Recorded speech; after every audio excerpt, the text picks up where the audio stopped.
Audio Jungle.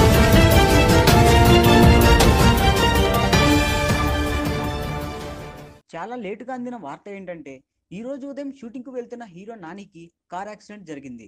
దీంతో hero Nani గాయాల పాలయ్యాడని తెలుస్తోంది. అసలు ఈ వార్తను పొద్దునుంచి ఇప్పటి వరకు ఎందుకు దాచి ఉంచారనేది ఎవరికి అర్థమవని విషయం. పదండి అసలు ఈ విషయం ఎలా జరిగిందో తెలుసుకుందాం. రాత్రంతా షూటింగ్ చేసుకుని ఇంటికి వస్తుండగా జూబ్లీ హిల్స్ లోని రోడ్ నెంబర్ 45లో నాని ప్రయాణిస్తున్న కారు ఒక కరెంటు పోల్ను ఢీకొట్టింది. కారు ముందు భాగం నుజ్జునుజ్జవ్వడంతో పాటు నానికి కూడా గాయాలయ్యాయని తెలుస్తోంది. అయితే కారు డ్రైవర్ శ్రీనివాస్ నిద్రమత్తులో కారును నడపడం వల్లనే ఈ ప్రమాదం జరిగిందని పోలీసులు చెబుతున్నారు. అయితే ఉదయం ఈ కారును చూసినప్పుడు పోలీసులు వాకప్ చేస్తే కారులో ఎవరూ లేరని డ్రైవర్ చెప్పినట్లు తెలుస్తోంది. కానీ లేటుగా బయటకు వచ్చిన వార్త ఏంటంటే కారులో హీరో నాని మరియు ఇతర స్టాఫ్ కూడా ఉన్నారట.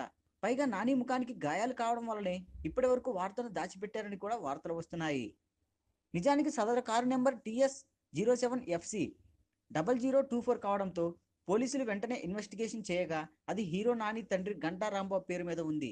ఆ నెంబర్తో పోలీసులు ఆరా తీస్తే సదరు కారులో నాని అండ్ స్టాఫ్ ఉన్నారని, నానికి గాయాలు అయ్యాయని, కాకపోతే ప్రాథమిక చికిత్స చేయించుకొని నాని ఇంటికి వెళ్ళిపోయాడని అన్నట్లు పోలీసులు చెప్పారట. ఏంటండి వీడియో నచ్చిందా? అయితే ఓ లైక్ వేసుకోండి, లేదంటే ఓ కామెంట్ చేయండి.